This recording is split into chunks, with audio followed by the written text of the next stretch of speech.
On the coldest night in Seattle, a powerful CEO in a red dress threw a poor single father out into the rain, only to break down minutes later while the entire ballroom watched in silence.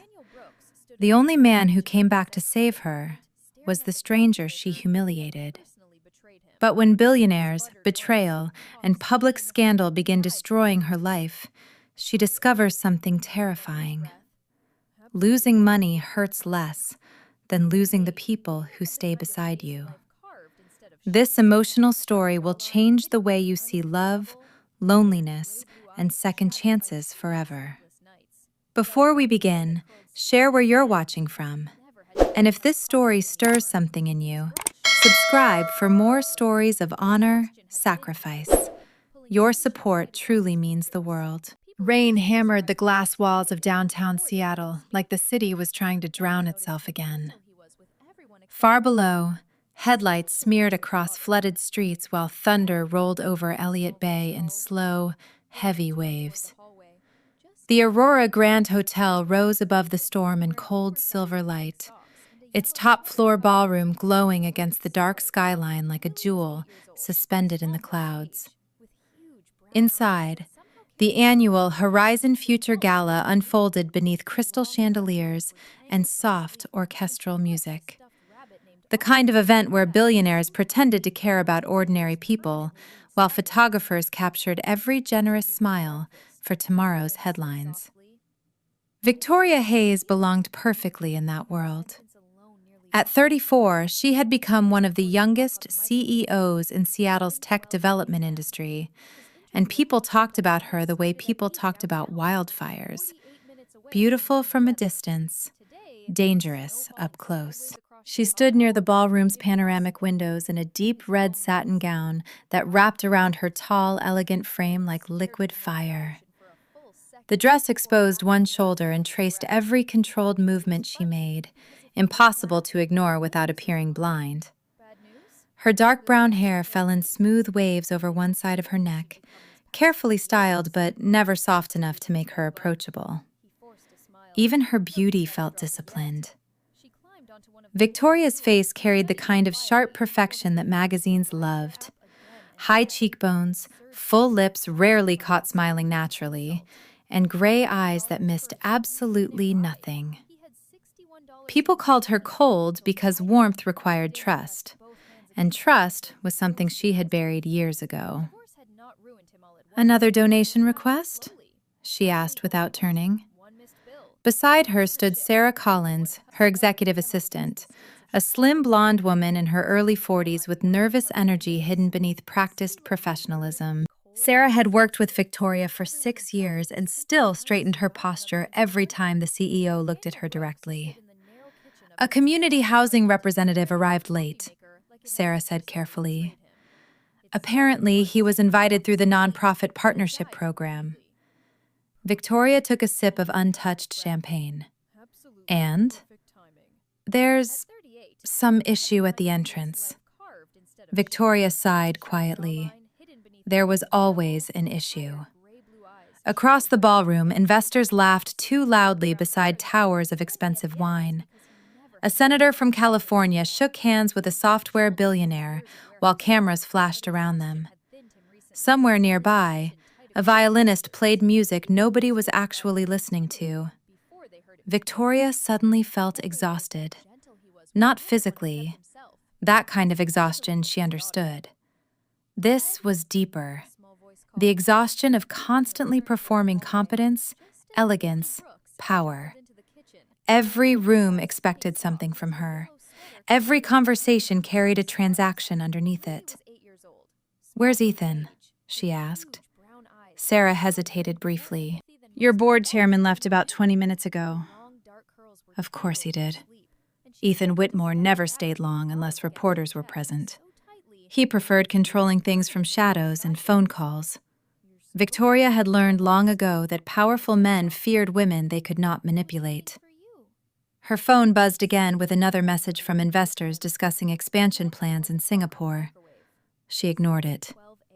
"Take me to the entrance," she said finally. Near the ballroom doors, tension hung thick in the air. Two security guards stood beside a tall man whose appearance clashed so violently with the luxury surrounding him that guests openly stared while pretending not to. He looked about 39, broad-shouldered and rugged in a way expensive men could never imitate. His charcoal coat was old and rain-soaked, clinging slightly to a powerful frame hardened by years of physical work rather than gym memberships. A faded dark blue shirt showed beneath the coat, sleeves rolled once over rough forearms marked with pale scars.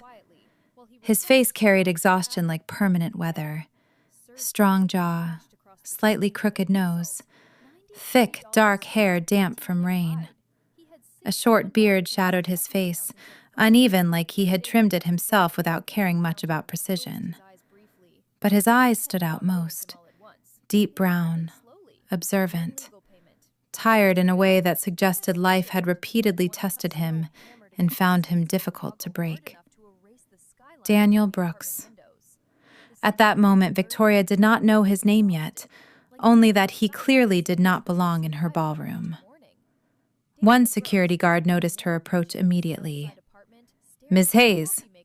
The man turned toward her, not nervous, not impressed either. That irritated her instantly. "What's the issue?" Victoria asked. "He claims he has an invitation." Daniel calmly handed over a folded envelope. "Not claiming, I do." His voice surprised her. Low, steady, educated. The guard cleared his throat awkwardly. "The invitation checks out technically, but..." "But what?" Daniel asked quietly. Nobody answered. They didn't need to. Victoria looked him over once more. Rainwater dripped from his coat onto the marble floor. His boots were worn. One cuff on his sleeve had loose stitching. Perception mattered at events like this. One wrong image spread across social media could shift investor confidence overnight. And this man looked like a headline waiting to happen. "I'm sorry," Victoria said smoothly. "Tonight's guest list is very selective." Daniel studied her for a moment. Something unreadable flickered behind his tired eyes. "I helped design 3 low-income housing models your foundation used last year," he replied. "The nonprofit director invited me personally." Victoria folded her arms lightly. "That may be true, but this event is private." A muscle moved in Daniel's jaw. Not anger, disappointment. That somehow felt worse. "I understand," he said after a long pause. His calmness unsettled her more than outrage would have. Most people either begged or argued when denied access to her world. This man simply accepted humiliation like it was something familiar. He reached for the envelope. "Have a good night, Miss Hayes." Then he turned toward the elevators. Something about the way he walked stayed with her. Not defeated, not embarrassed, just tired. Victoria pushed the feeling aside immediately. "Handle it," she told security before returning toward the ballroom. The storm outside had worsened. Rain battered the windows harder now, lightning briefly illuminating the entire skyline in pale white flashes. Inside, the gala resumed its performance.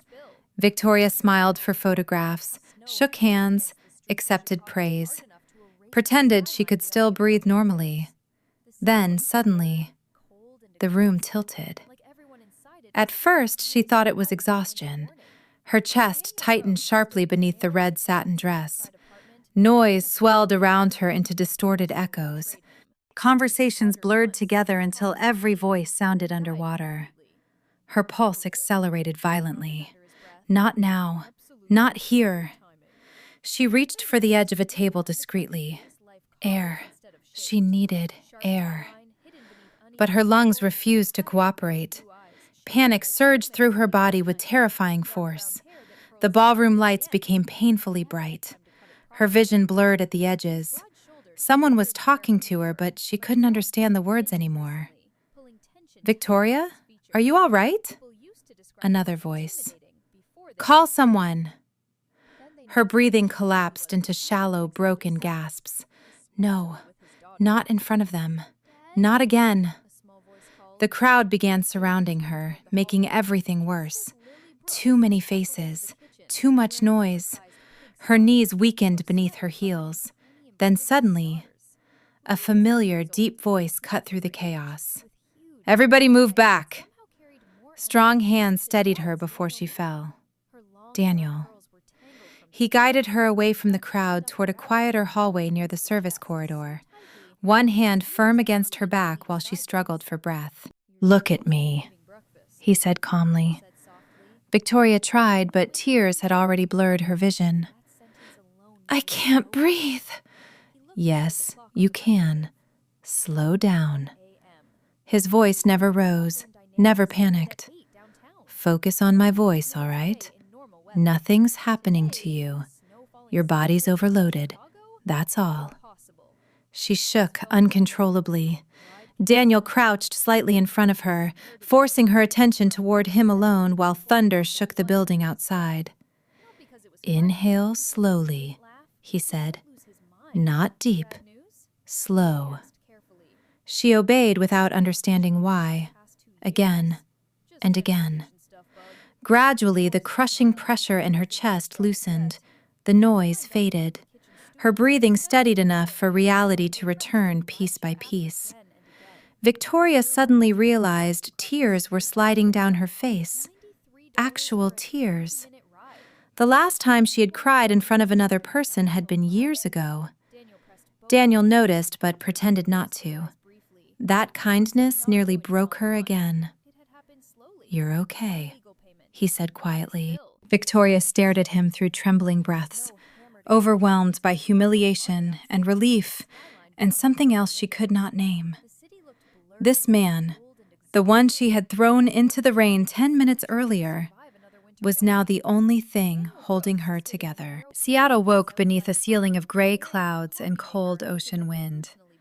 The city still dripping from last night's storm, while ferries moved slowly across Elliott Bay like ghosts through fog. Victoria Hayes had not slept. At 6:30 in the morning, she stood barefoot beside the enormous glass windows of her penthouse overlooking the water, holding untouched coffee that had already gone cold in her hand.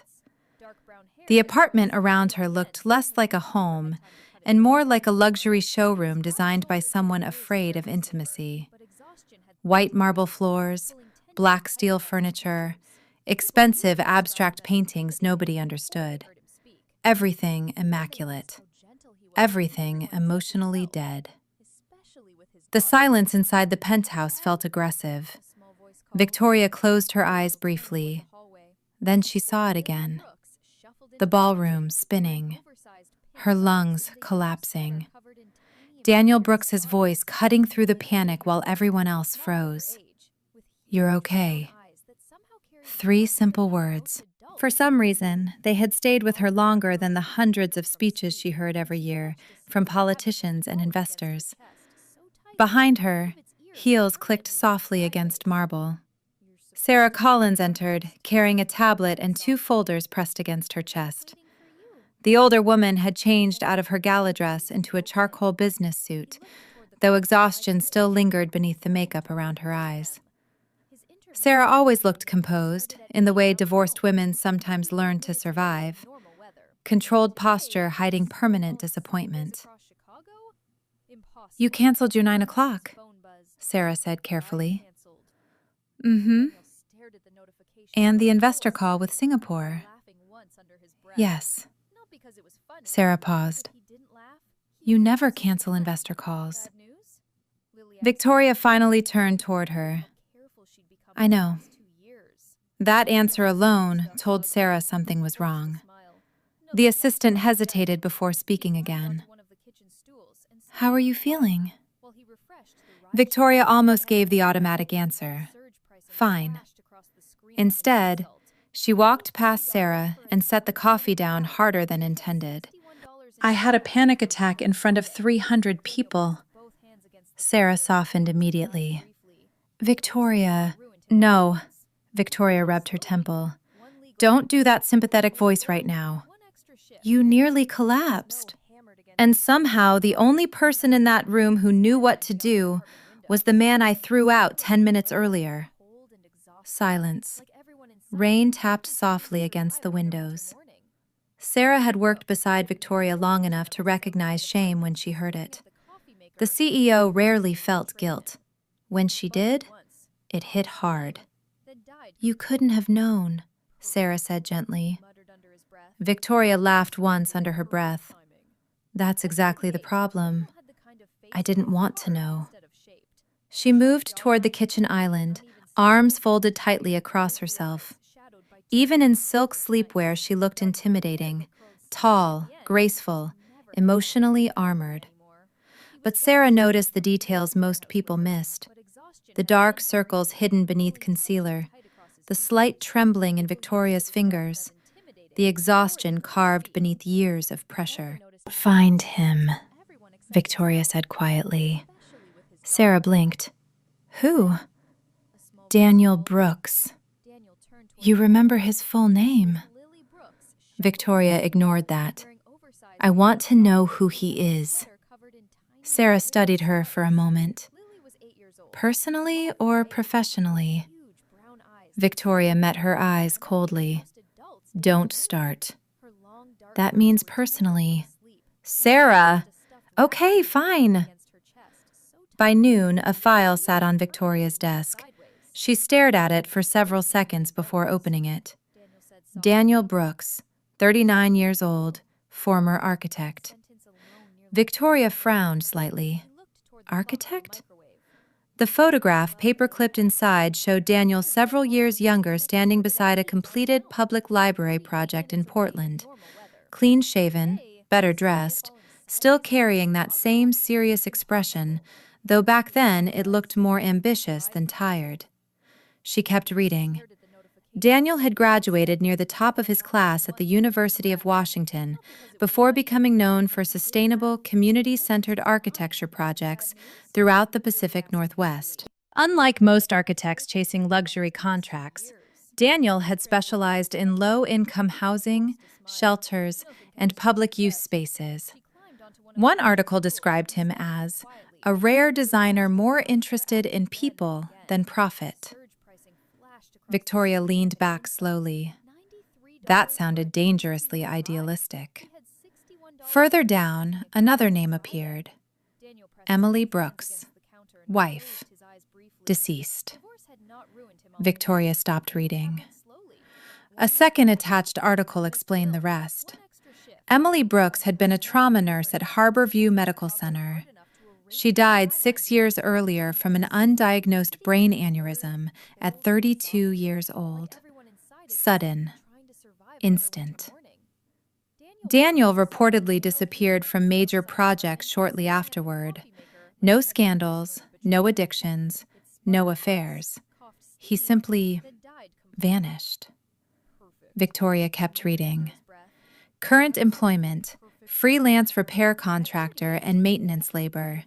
Residence, small apartment in West Seattle. Dependent, Emma Brooks, age 17. There was one final photograph. Daniel, walking beside a teenage girl outside a grocery store.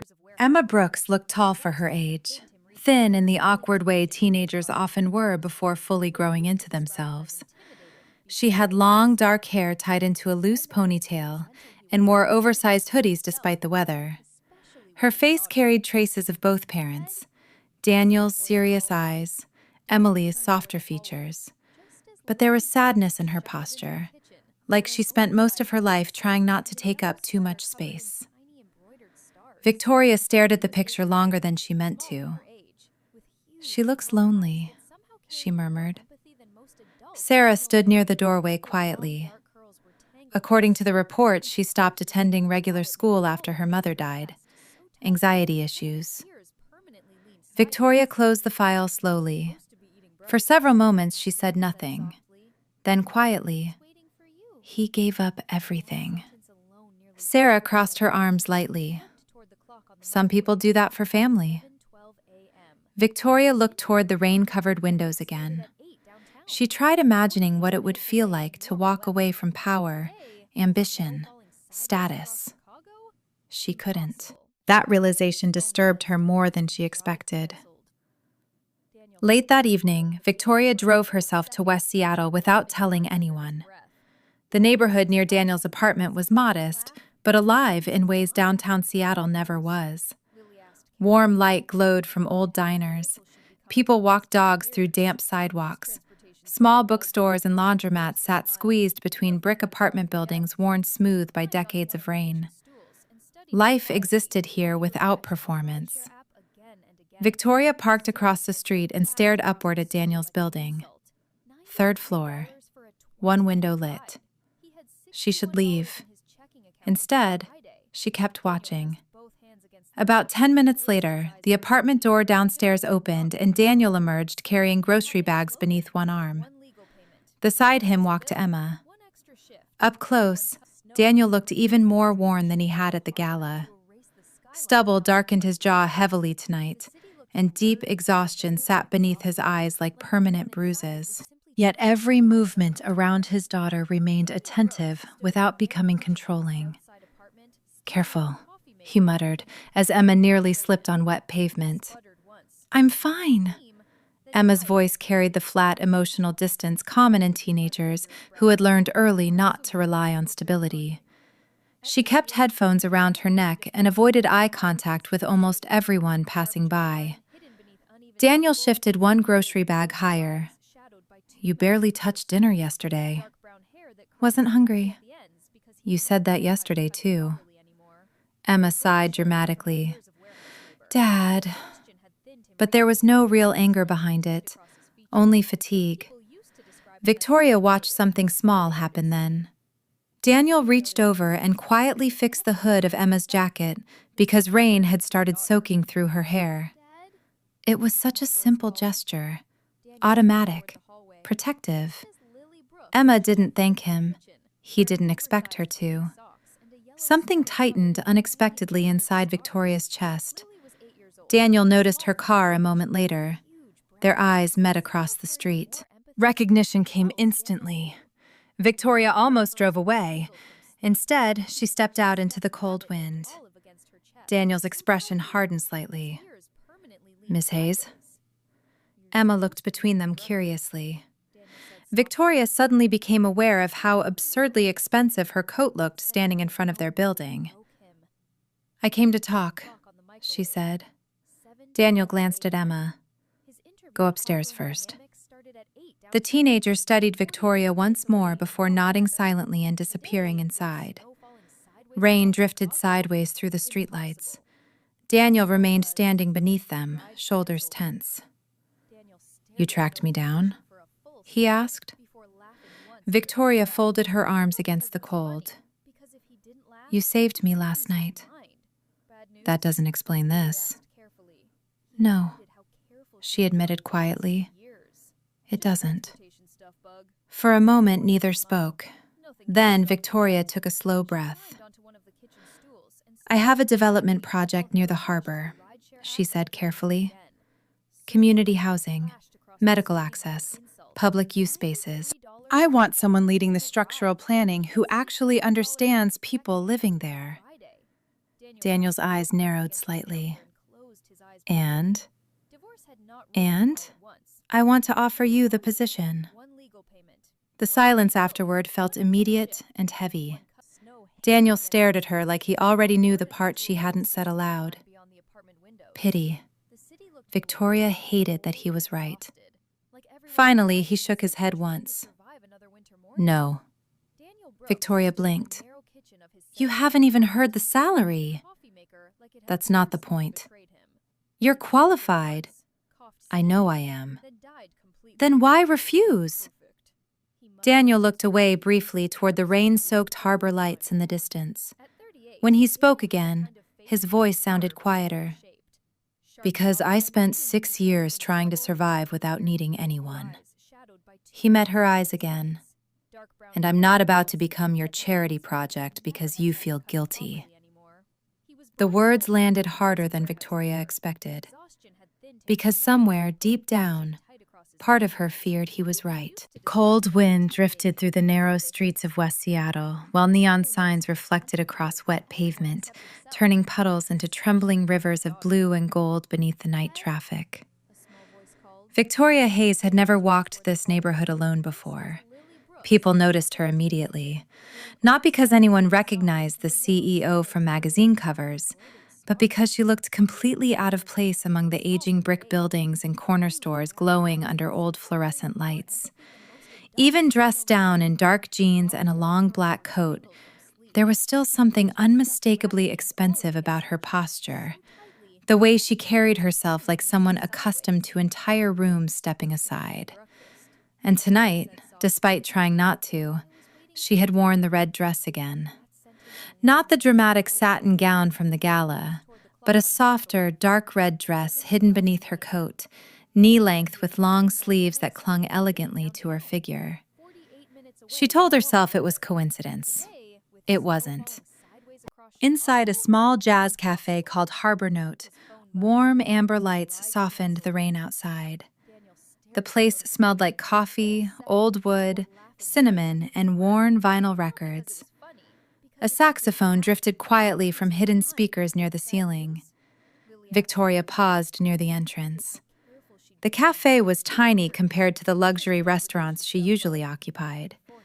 Half the tables didn't match. The menu was handwritten in chalk. One corner held shelves filled with donated books, and somehow it felt more alive than every elite rooftop lounge in Seattle combined. Near the back window sat Daniel Brooks. He wore a dark Henley shirt beneath an old brown jacket, sleeves pushed casually to his forearms. The roughness of him fit naturally here. The dim cafe lights sharpened the angles of his face, the tired lines around his eyes, the dark stubble across his jaw. He looked like a man built from difficult years and stubborn endurance. Across from him sat Emma. Tonight she looked slightly more awake than before, though the guardedness remained. She wore an oversized gray sweater, fingers curled around a mug of hot chocolate, while one earbud dangled loose around her neck. A sketchbook lay open beside her, filled with pencil drawings of buildings and waterfront streets. Daniel noticed Victoria first. His eyebrows lifted slightly. "You followed me again?" he asked as she approached. Victoria removed her coat slowly. "You make it sound criminal." "It's becoming a pattern." Emma looked between them with open teenage suspicion. "Dad, is this the billionaire lady?" Victoria almost smiled. "Apparently." Emma studied her carefully. "You look different without all the rich people around." Daniel muttered quietly, "Emma." "What? I'm observing." Victoria pulled out a chair before either could stop her. "No, she's right." That answer surprised both of them. For a moment, nobody spoke. Then a waitress approached, carrying a coffee pot. She was a short woman in her late 50s, with silver curls pinned loosely behind her head, and kind, tired eyes that suggested decades spent listening to strangers talk about their lives. Her name tag read Miriam. "You want the usual, Danny?" she asked warmly. Daniel nodded. "Please." Miriam turned toward Victoria. "And for you, honey?" Victoria hesitated. Nobody had called her honey in years. "Coffee is fine." Miriam smiled gently. "You look cold. I'll bring pie, too." "I didn't order pie." "You look like you need pie." Then she walked away before Victoria could respond. Emma snorted quietly into her drink. Daniel hid a smile behind his coffee mug. Victoria stared after the waitress, slightly stunned. "She does that to everybody?" she asked. "Pretty much." "And people just accept it?" Daniel shrugged. "Some people take care of others without asking permission." The words landed deeper than he probably intended. Victoria glanced away. Outside, rain slid slowly down the cafe windows while jazz music drifted through the room. Nearby, an elderly man read newspapers beside a sleeping golden retriever curled under his chair. The dog looked ancient, white fur spreading around his muzzle, breathing softly in his sleep while one paw twitched occasionally during dreams. The normalness of the room unsettled Victoria in ways luxury never did. Emma suddenly pushed her sketchbook toward Victoria. "You build stuff, right?" Victoria blinked. "Sort of." "She owns half the city," Daniel muttered. "Not half. 40% maybe." Emma ignored them both. "What do you think?" Victoria looked down at the drawings. Her expression changed immediately. The sketches were good. Very good. Not childish doodles. Real structural perspective studies of Seattle waterfront buildings, bridges, housing layouts. Rough around the edges, but intelligent. "You drew these?" Victoria asked quietly. Emma shrugged awkwardly. "Sometimes." Daniel leaned back slightly. Her mother used to draw too. The shift in his voice when mentioning Emily was subtle but unmistakable. Softer, careful, like touching broken glass. Victoria looked at him. What was she like? Daniel stared at the rain for several seconds before answering. "Emily?" A faint, tired smile appeared. "Too good for this world, probably." Emma rolled her eyes affectionately. "Dad says that every time." "Because it's true." His fingers turned slowly around the warm coffee mug. "She was one of those people who couldn't walk past suffering without stopping." He exhaled quietly. "Worked trauma shifts 12 hours straight, then still came home trying to rescue injured birds or feed stray cats." Emma smirked faintly. "Remember the raccoon?" Daniel groaned immediately. "Don't." Victoria raised an eyebrow. Emma grinned slightly for the first time. "Mom once brought home an injured raccoon she found near the hospital parking garage. Dad got trapped in the bathroom with it for 2 hours. It was violent. It was terrified. It bit through a towel." Emma laughed softly. The sound hit Daniel harder than expected. Victoria noticed. He looked at his daughter like hearing her laugh had briefly returned oxygen to the room. Something painful twisted quietly inside her chest. Because she suddenly realized how long it had probably been since this apartment, this family, had sounded alive. Miriam returned with coffee and pie anyway. Victoria stared at the slice. "You really don't take no for an answer." "Nope." The older waitress glanced between Victoria and Daniel with shameless curiosity before walking away, smiling to herself. Emma immediately stood. "I'm going to the bookstore next door." Daniel frowned. "By yourself?" "I'm 17, not 7. "Take your phone." "I always take my phone." Emma grabbed her sketchbook and hoodie before leaving into the rain. Silence settled after the cafe door closed. Victoria wrapped both hands around the coffee cup slowly. "You were right," she admitted quietly. Daniel looked at her carefully. "About what?" "I don't belong in places like this." "That's not true." "It is." She stared down into the dark coffee. "I spent so many years becoming untouchable that now I don't know how to be around normal people anymore." Daniel leaned back slightly, studying her. For the first time since meeting her, Victoria Hayes looked tired instead of powerful. Not physically, soul-deep tired.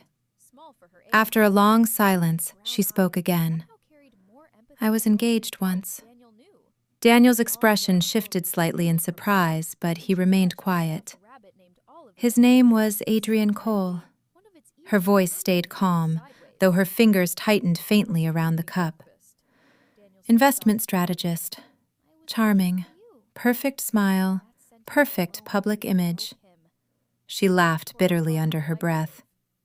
He proposed during a charity auction because he knew cameras were there. Daniel listened without interrupting.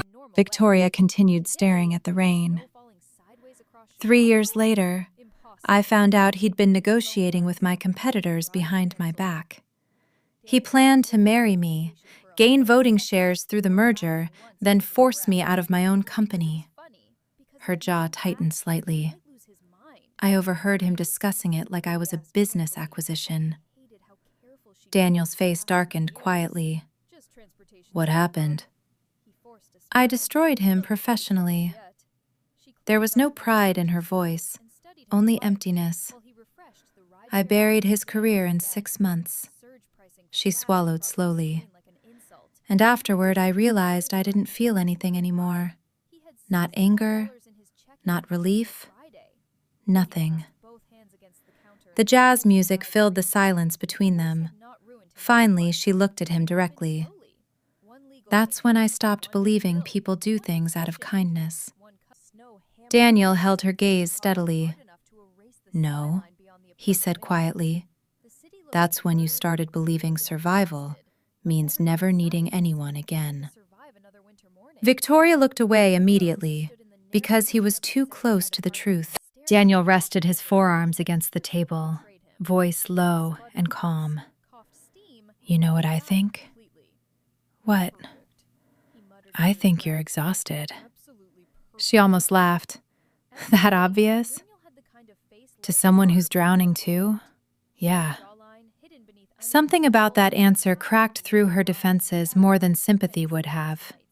Outside, thunder rolled softly over the harbor. Daniel watched her silently for a moment before speaking again. You're not lonely because you're strong, Victoria. His voice remained steady and gentle at once. You're lonely because you think you have to be strong alone.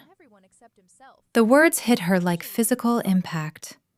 Victoria suddenly couldn't breathe normally again, but not from panic this time, because no one had ever seen through her that clearly before.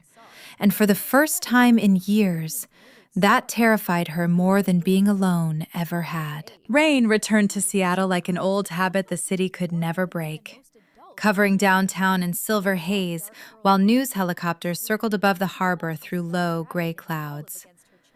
3 months changed everything. The Harbor Renewal Project had become the most talked about urban redevelopment plan in Washington state. What began as a small community housing initiative had transformed into something larger under Victoria Hayes' leadership and Daniel Brooks' redesign proposals. Affordable waterfront apartments, mental health clinics, public gardens, community art spaces, real neighborhoods instead of profitable steel cages for wealthy investors. And people loved it. That was the problem. At first, the board tolerated Victoria's decisions because the media praised the project relentlessly. Politicians posed for photographs beside construction plans. Community organizations publicly supported Hayes Global Development for the first time in years. But profits had started shrinking, and powerful people only tolerated compassion when it remained profitable. Victoria stood at the end of the 42nd floor conference table while 12 board members stared at her like shareholders, examining damage reports after a fire. The room smelled faintly of coffee, cologne, and hostility. At the center sat Leonard Graves, the oldest member of the board and easily the most dangerous. 72 years old, silver-haired, perfectly tailored navy suit, pale blue eyes cold as winter seawater. Leonard had spent 40 years building investment empires by treating morality as an inconvenience for weaker people. Even his posture looked expensive. He folded his hands slowly. You exceeded the approved social allocation budget by $14 million. Victoria didn't sit. Yes. Murmurs spread immediately around the table. One woman shook her head in disbelief. Another board member muttered something under his breath about financial suicide. Leonard remained calm. That money belonged to investors. That money rebuilt housing units with mold contamination and failing electrical systems, Victoria replied evenly. Families were living there. You are not a charity organization. No, she said quietly. We're worse. We're a corporation pretending human lives matter only when they increase property value. The room froze. Sarah Collins sat near the far wall taking notes, though she stopped writing briefly after hearing that. Leonard leaned back slowly, studying Victoria the way predators studied injured animals, deciding whether weakness had finally appeared. You've changed, he observed. Victoria almost laughed. No, she was finally becoming honest. Another board member suddenly spoke up. Martin Keller, mid-50s, balding, heavyset, nervous personality hidden beneath aggressive business language. Martin had spent most of his career attaching himself to powerful executives while quietly undermining them behind closed doors, the type of man who smiled during handshakes while planning exits. This isn't just about budgets anymore, Martin said carefully. The media has started asking questions regarding your relationship with Daniel Brooks. Victoria's eyes sharpened instantly. What relationship? Martin slid a tablet across the table. Several photographs filled the screen. Victoria leaving Harbor Note Cafe with Daniel, walking beside him near the waterfront.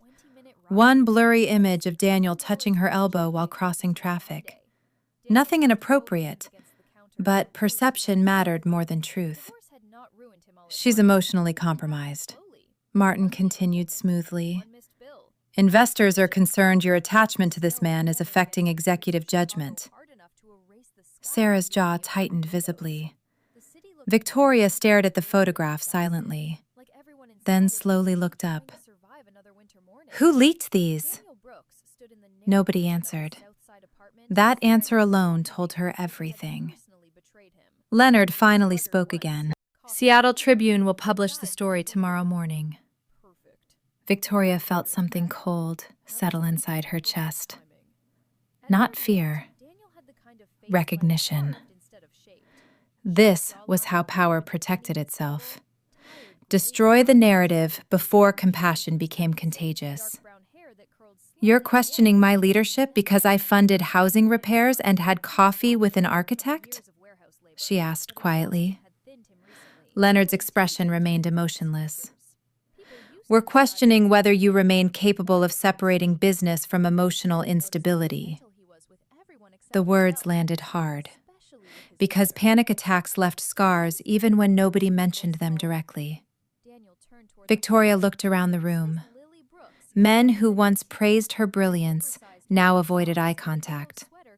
People who toasted her success at galas suddenly sat silent while her career burned around them. Not one person defended her, except Sarah. This project is the most publicly supported development Hayes Global has ever launched, Sarah said sharply. Community approval ratings are through the roof. Martin scoffed. Approval doesn't satisfy investors. No, Victoria said softly. Only greed does. Silence. Then Leonard delivered the final blow calmly. The board will hold an emergency confidence vote Friday morning. Sarah inhaled sharply. Victoria didn't react outwardly, but internally something cracked. A confidence vote meant one thing. They were preparing to remove her. Hours later, every major media outlet in Seattle exploded with headlines. Tech CEO losing control? Hayes Global in crisis over mysterious relationship. Billion-dollar project threatened by CEO's emotional decisions. By evening, investors began withdrawing support publicly. Victoria sat alone inside her office, watching financial analysts discuss her mental stability on television, like strangers dissecting a corpse. Nobody talked about the housing families helped by the project. Nobody mentioned the clinics. Only money. Always money. Her phone buzzed endlessly. She stopped answering. Around 9 at night, Sarah entered quietly, carrying Victoria's untouched dinner. "You need to eat. I'm not hungry. You haven't eaten since yesterday." Victoria kept staring at the city outside. Rain blurred Seattle into scattered lights and shadows beneath the harbor fog. "Do you think they're right?" she asked suddenly. Sarah frowned. "About what?" "That I lost control." The older woman studied her boss carefully. For years, Victoria Hayes terrified people because she never showed weakness, never hesitated, never allowed emotion to interrupt strategy. But tonight, she looked exhausted enough to collapse. "No," Sarah said gently. "I think you finally started caring about something." Victoria swallowed hard. "That's worse." An hour later, she left the tower alone. No driver, no security, just rain and silence. She drove toward the harbor without thinking much about where she was going until she noticed Daniel already standing near the waterfront construction site beneath dim, yellow dock lights. Like some part of her had known she would find him there. He wore a dark waterproof jacket over thermal layers, hands shoved into his pockets against the cold wind. Rain soaked through his hair and darkened the stubble along his jaw. He turned as her car approached, concern appearing immediately across his face. "You shouldn't be out here alone," he said once she stepped beside him. Victoria laughed softly without humor. "Apparently, I'm emotionally unstable now." Daniel studied her silently. "You saw the news. Hard to miss." Cargo ships moved slowly through the distant harbor fog while rain hammered the metal docks around them. Victoria wrapped her arms tightly around herself beneath the red coat she wore over a black dress. The wind kept blowing strands of dark hair across her face. "They're going to take the company," she whispered. Daniel stepped closer slightly. "Maybe not. That's not what scares me." He waited quietly. Victoria stared out at the black water. For several seconds, she said nothing. Then finally, "If I lose all of it, the company, the power, the reputation," her voice cracked slightly despite fighting it, "will there be anyone left?" The vulnerability in that question hit Daniel harder than anything else she had ever said. Not because she sounded weak, because she sounded genuinely terrified. Rain soaked both of them completely now. Daniel looked at her for a long moment. Then, without speaking, he sat down on the cold wooden dock beside her. No dramatic speech, no promises, no touching. He simply stayed there in the freezing rain, beside a woman watching her entire world begin collapsing around her. And somehow that quiet presence hurt her heart more than comfort would have, because for the first time in years, someone stayed without wanting anything from her. Winter arrived quietly in Seattle, covering the harbor in pale fog, while ferries moved through the cold water, beneath strings of distant yellow lights that trembled against the waves like fragile memories refusing to disappear. 4 months later, the city had already rewritten Victoria Hayes' story. The media called her downfall inevitable. Financial magazines described her resignation as an emotional collapse disguised as morality. Business analysts debated how one of the most feared CEOs in the Pacific Northwest had lost perspective over a community project no longer considered profitable enough to justify the damage it caused shareholders. Nobody mentioned the families who finally had safe housing. Nobody mentioned the clinics opening near the waterfront. Success, Victoria learned, was only admired when it protected wealth. Everything else became weakness. On a cold Thursday morning, Victoria stood alone inside the nearly empty executive office she once ruled like a fortress. The massive windows still overlooked downtown Seattle, though the skyline no longer felt connected to her life. Cardboard boxes sat near the door holding fragments of the woman she used to be. Awards, framed magazine covers, investor plaques, photographs from charity galas where everyone smiled too perfectly. None of it felt real anymore. Sarah Collins stood nearby, holding a folder against her chest. The older woman looked emotional, in the restrained way professionals often did after years spent hiding feelings behind schedules and meetings. Her blonde hair had more silver in it lately, and exhaustion softened the sharp efficiency she normally carried like armor. "You could still fight this," Sarah said quietly. Victoria shook her head once. No. The confidence vote would be close. And ugly. Victoria sealed another box without looking up. "If I stay, they'll drag the harbor project into a legal war for the next 2 years."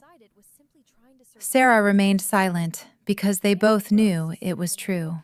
Leonard Graves and the board no longer cared about removing Victoria quietly. They wanted to make an example out of her. A warning to every executive foolish enough to prioritize people over shareholders. Victoria slid the final photograph into the box. One picture stopped her briefly. The gala, the red dress, the night everything changed. For a second, she almost smiled. "You know what's strange?" she murmured. Sarah looked up. "What?" Victoria glanced around the office slowly. "I thought losing this place would destroy me.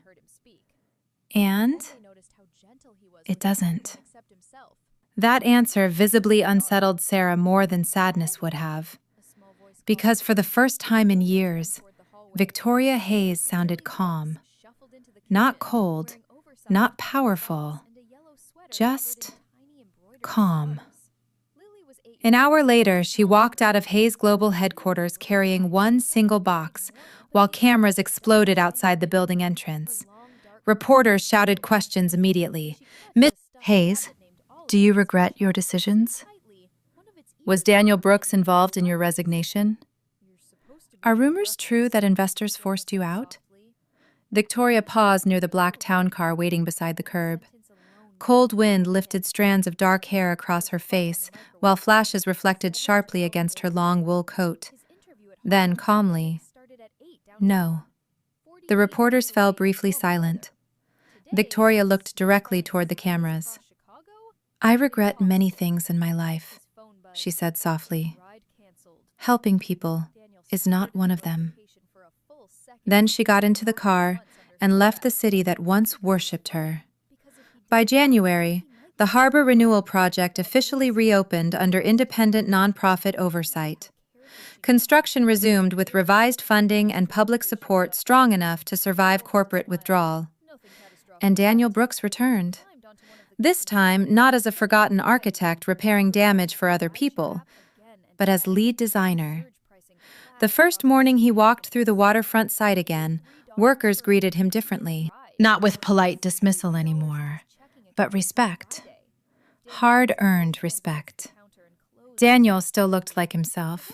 Dark jackets, worn boots, rough hands scarred from years of labor. But something in him had changed too. The exhaustion remained, yet no longer crushed him the same way. Purpose had returned, slowly, like warmth entering frozen ground. Emma noticed it first. "You smile more now," she said one evening while sitting on the floor of their apartment, sketching building layouts beside the couch. Daniel glanced up from blueprints spread across the kitchen table. "Do I?" "A little." That was probably true. Emma herself had changed too. Therapy helped. Time helped more. She started attending classes again 3 mornings a week at a small local arts academy near Pike Place Market. Her anxiety still existed, but it no longer controlled every room she entered. Sometimes Victoria even caught her laughing now. Real laughter, not the guarded half smiles she used as protection. One rainy afternoon, Emma stood beside Victoria at the harbor site, watching workers install public garden lights along the waterfront paths. "You know," Emma said casually, "Dad talks about you when you're not around." Victoria raised an eyebrow. "Should I be concerned?" Emma smirked faintly. "Mostly he worries about you too much." Something unexpectedly warm moved through Victoria's chest. She looked toward Daniel across the site. He stood near unfinished stair railings discussing structural details with contractors, sleeves rolled to his elbows despite the cold. Harbor wind pushed through his dark hair while he listened more than he spoke, calm and grounded in a way that made people naturally trust him. For years, Victoria believed powerful men needed dominance to command rooms. Daniel proved otherwise. That realization still affected her more than she admitted aloud. By February, Victoria had moved. No penthouse, no marble towers. She rented a small, weathered house near Alki Beach overlooking the quieter side of the bay. The place had wooden floors that creaked during storms and a narrow porch facing the water. Nothing matched perfectly. The kitchen sink leaked occasionally.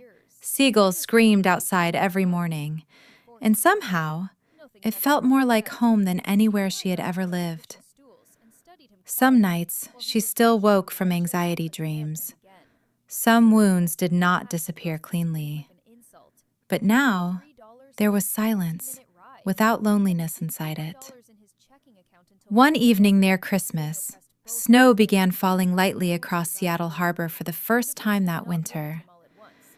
Victoria stood alone beside the waterfront walkway wearing the same red dress from the gala months ago, beneath a long black coat.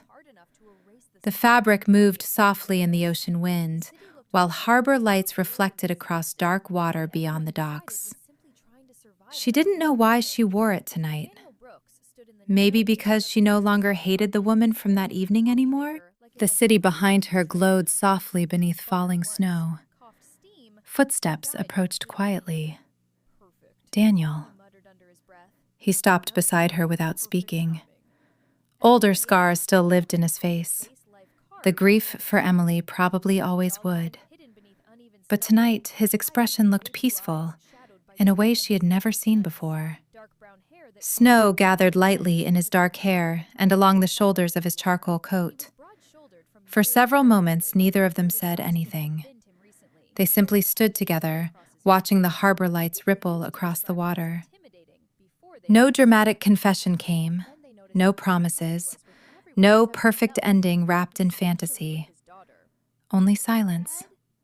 Warm, human silence shared between two people who once believed they were too broken to belong anywhere again.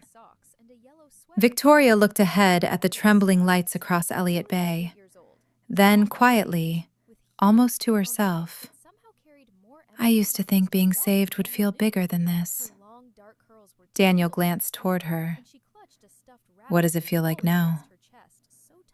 Victoria breathed in the cold winter air slowly, like someone staying. Daniel said nothing after that. He just remained beside her beneath the falling snow while the harbor lights reflected endlessly across the dark water below. And for the first time in many years, neither of them felt alone anymore. Sometimes God doesn't send miracles the way we expect. Sometimes He sends a stranger at the exact moment our hearts are breaking. In everyday life, many people smile while silently drowning inside. So be kind. Stay for the people you love. Your presence may become someone's miracle.